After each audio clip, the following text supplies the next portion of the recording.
Bismillahirrahmanirrahim. Assalamualaikum warahmatullahi wabarakatuh. Hi everyone, I'm Rizal.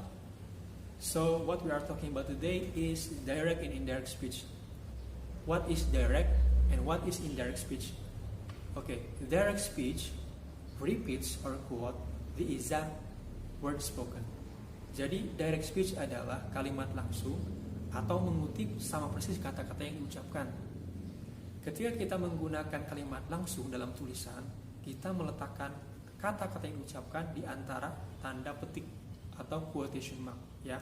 Dan kata-kata tersebut tidak berubah atau tidak mengalami perubahan. Contoh, I am hungry, she said. Atau she said, I am hungry. Contoh yang lain, the teacher said, write your full name. Atau write your full name, the teacher said. Pada direct speech, kata-kata tidak berubah dan kata-kata yang diucapkan berada di antara quotation mark ataupun tanda petik. Oke.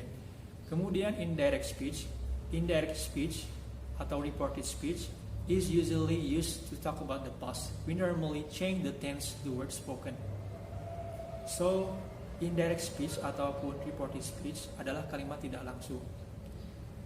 Biasanya digunakan untuk membicarakan masa lalu. Jadi, kita biasanya mengubah tense dari kata-kata yang diucapkan. Kita menggunakan reporting verb atau kata kerja yang melaporkan seperti say, tell, ask. Dan kita juga dapat menggunakan kata that untuk memperkenalkan kata-kata yang dilaporkan. Dan di sini kita tidak menggunakan tanda petik ataupun quotation mark. Contoh ya, dari contoh yang sebelumnya. Pada direct speech, I am hungry, she said. I am hungry, she said. Ketika berubah menjadi indirect speech, she said that she was hungry. She said that she was hungry. Di sini berubah. Ketika di direct itu ada tanda petik, dan ketika di indirect tidak ada kata tanda petik. Tense-nya berubah, pronoun-nya juga berubah. Kemudian contoh yang lain. Write your full name, teacher said. Write your full name, teacher said.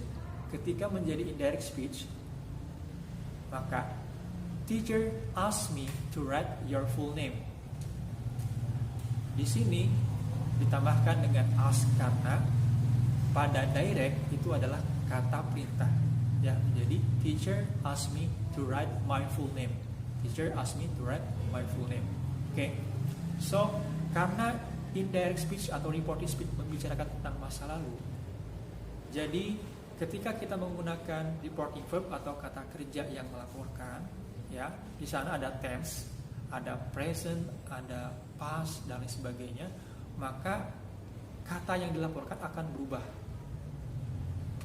Bila indirect speech-nya itu adalah present, maka berubah menjadi past. Contoh, present simple akan menjadi past simple. Present continuous akan menjadi past continuous.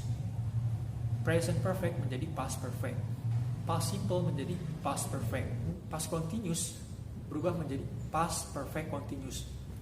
Dan future simple berubah menjadi future simple in the past. Oke, untuk detailnya kalian bisa lihat di bawah. Saya akan lampirkan beberapa materi dalam bentuk PDF atau Word, ya. Jadi kalian bisa mempelajari perubahan dari tense apa saja ketika direct speech berubah menjadi indirect speech.